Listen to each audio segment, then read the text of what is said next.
하늘의 문을 여소서 이곳을 주목하소서. 성도 여러분 안녕하십니까? 또 새로운 한 주간이 시작되었습니다. 이 한 주간 하나님의 은혜로 승리하는 그러한 복된 주간이 되어지기를 바랍니다. 월요일 가정예배를 시작합니다. 다 같이 찬양합니다.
오늘 본문은 이사야 40장 1절로 11절의 말씀입니다. 우리 이 말씀 한 절씩 교독합니다. 너희의 하나님이 이르시되 너희는 위로하라 내 백성을 위로하라. 너희는 예루살렘의 마음에 닿도록 말하며 그것에게 외치라. 그 노역의 때가 끝났고 그 죄악이 사함을 받았느니라. 그의 모든 죄로 말미암아 여호와의 손에서 벌을 배나 받았느니라 할지니라 하시니라. 외치는 자의 소리여 이르되 너희는 광야에서 여호와의 길을 예비하라.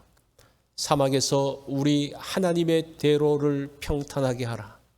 골짜기마다 도두어지며 산마다 언덕마다 낮아지며 고르지 아니한 곳이 평탄하게 되며 험한 곳이 평지가 될 것이요 여호와의 영광이 나타나고 모든 육체가 그것을 함께 보리라. 이는 여호와의 입이 말씀하셨느니라. 말하는 자의 소리여 이르되 외치라. 대답하되 내가 무엇이라 외치리까 하니 이르되 모든 육체는 풀이요 그의 모든 아름다움은 들의 꽃과 같으니 풀은 마르고 꽃이 시듬은 여호와의 기운이 그 위에 불미라. 이 백성은 실로 풀이로다. 풀은 마르고 꽃은 시드나 우리 하나님의 말씀은 영원히 서리라 하라. 아름다운 소식을 시온에 전하는 자여 너는 높은 산에 오르라. 아름다운 소식을 예루살렘에 전하는 자여 너는 힘써 소리를 높이라. 두려워하지 말고 소리를 높여 유다의 성읍들에게 이르기를 너희의 하나님을 보라 하라. 보라, 주 여호와께서 장차 강한 자로 임하실 것이요 친히 그의 팔로 다스리실 것이라. 보라, 상급이 그에게 있고 보응이 그의 앞에 있으며 그는 목자같이 양떼를 먹이시며 어린 양을 그 팔로 모아 품에 안으시며 젖먹이는 암컷들을 온순히 인도하시리로다. 아멘. 오늘 말씀의 제목은 위로하라입니다. 매력적인 말들이 있습니다. 사랑, 행복, 공감, 축복, 위로. 이런 말을 들으면 어려움 속에서도 힘이 납니다. 이사야는 크게 두 부분으로 나뉘어집니다. 1장부터 39장은 하나님의 통치, 심판에 대한 말씀이고 40장부터 66장까지는 하나님의 은혜, 위로에 대한 말씀입니다. 어떤 분은 성경 전체가 66권이기 때문에 이사야서와 비교해서 설명하는 분이 있습니다. 그래서 구약 39권을 이사야 1장부터 39장으로 보고 신약 27권을 이사야 40장부터 66장인 것처럼 말하는 분이 있습니다. 그래서 이사야는 성경 전체를 보여주는 책이라고 말합니다. 이사야 40장 새로운 챕터가 시작되어지는 첫머리에 어떤 내용이 나옵니까? 1절 말씀을 보십시오. 너희 하나님이 이르시되 너희는 위로하라, 내 백성을 위로하라고 합니다. 죄인들을 향한 하나님의 심판 메시지가 휘몰아쳤습니다. 그것이 전반부의 내용이죠. 북왕국 이스라엘을 무너뜨리고 남왕국 유다로 몰려왔던 심판의 막대기인 아수르가 일단 잠잠해졌습니다.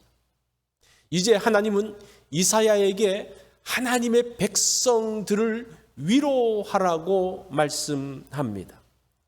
자, 그 위로의 말씀이 어떤 겁니까? 3절 말씀을 보십시오. 외치는 자의 소리여 이르되 너희는 광야에서 여호와의 길을 예비하라. 사막에서 우리 하나님의 대로를 평탄하게 하라고 합니다. 첫 번째 위로의 메시지는 여호와께서 오신다는 겁니다. 주께서 오시기에 길을 예비하라고 하십니다. 여호와 하나님을 맞을 준비를 하라고 하십니다. 골짜기를 묻어서 평평하게 해야 합니다. 죄와 욕망의 어두운 골짜기를 묻어버려야 합니다.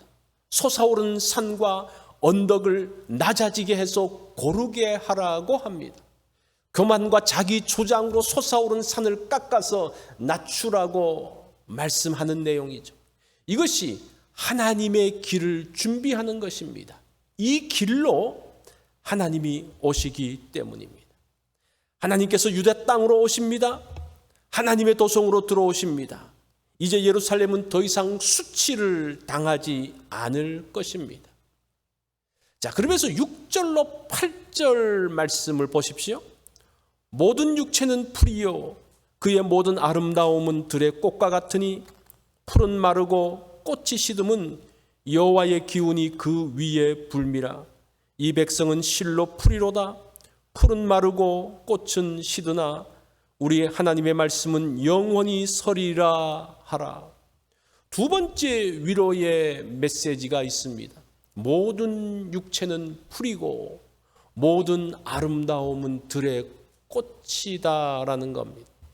영원한 것은 하나님의 말씀입니다. 이것이 이해되어지고 동의될 때에 비로소 위로를 얻게 됩니다. 육체는 풀이라고 말합니다. 잘생긴 육체, 건강한 육체, 명석한 육체, 이 모든 것들은 풀이고 한때 피는 꽃이라고 합니다. 시간이 지나면 다 시들어버립니다. 육체는 한때이지 영원하지 않다고 합니다. 영원한 것이 있습니다. 하나님의 말씀입니다. 하나님의 말씀은 이 세상에서뿐만 아니라 저 세상까지도 유효한 말씀입니다. 하나님의 심판의 기운이 임하실 때에 모든 육체는 시들지만 하나님의 말씀은 무너지지 않습니다. 10절로 11절 말씀을 보면 보라 주 여호와께서 장차 강한 자로 임하실 것이요 친히 그 팔로 다스리실 것이라. 보라 상급이 그에게 있고 보응이 그 앞에 있으며 그는 목자같이 양떼를 먹이시며 어린 양을 그 팔로 모아 품에 안으시며 젖먹이는 암컷들은 온순히 인도하시리로다고 하죠. 세 번째 위로의 메시지입니다. 여호와는 강한 힘으로 공평하게 통치하시는 분입니다. 동시에 양떼를 먹이시고 돌보시는 온순한 목자라고 하십니다. 공평하고 정의로운 통치가 이루어지는 것은 모두의 소망입니다. 오랜 세월 동안 불의하고 포악한 통치자 아래에서 신음했습니다. 신분과 성별과 인종차별로 고통의 세월을 보냈습니다. 공평과 정의가 강물처럼 흐르는 세상은 상상 속에도 없었습니다. 약자들은 강자의 밥이었습니다. 여기저기에서 늑대들이 와서 양들을 뜯어먹었습니다. 그것이 약한 양들의 운명이라 생각하며 그냥 그렇게 살았습니다. 그런데 이제 강한 자가 오십니다. 상급과 보응이 그분의 손에 있습니다. 불의를 행하던 자들을 심판하시고 보응하십니다. 의를 행하던 자들에게는 상급을 주십니다. 어린 양같이 연약한 자들을 팔로 모아 품에 안으십니다. 푸른 초장과 실만한 물가로 인도하십니다. 이런 분이 우리 하나님이시기에 위로가 됩니다. 진정한 위로는 소망에서부터 나옵니다. 아무리 힘들고 어려워도 소망이 있으면 참을 수 있습니다. 다음 세대 내 자녀에게서 꿈이 이루어진다면 내 목숨도 내어놓을 수 있습니다. 그것을 확신할 수 없기에 모든 것을 걸 수 없습니다. 위로는 힘 있는 사람이 할 수 있습니다. 힘이 있어야지 꿈을 이루어 줄 수 있기 때문입니다. 입에 발린 위로는 오히려 좌절감을 줍니다. 영원한 위로가 있다면 거기에 모든 것을 걸 수 있습니다. 하나님은 힘 있는 분입니다. 영원히 변치 않는 분입니다. 하나님께서 약속하시기에 위로가 됩니다. 하나님의 위로는 인생을 영원히 복되게 합니다. 위로는 하나님 말씀에서 나옵니다. 위로는 영원히 변치 않는 말씀에서 나옵니다. 위로는 말씀에 대한 믿음에서부터 시작됩니다. 이 시대에 위로가 필요합니다. 위로가 어디에 있습니까? 하나님으로부터 나온다는 겁니다. 영원히 변치 않은 그 말씀이 우리의 위로입니다. 오늘 우리가 하나님의 말씀을 들으며 그것을 따라서 소망 가운데 살기를 원합니다. 오늘 말씀의 적용입니다. 위로는 누구에게나 필요합니다. 참된 위로와 거짓 위로가 있습니다. 하나님의 위로는 언제나 유효합니다. 오늘 하나님의 위로를 누리고 내가 위로자로 서기를 원합니다. 누구를 여러분들이 위로하겠습니까? 월요일 기도 제목입니다. 가정과 자녀들을 위해서 기도하는 날입니다. 목회자를 위해서 기도해 주십시오.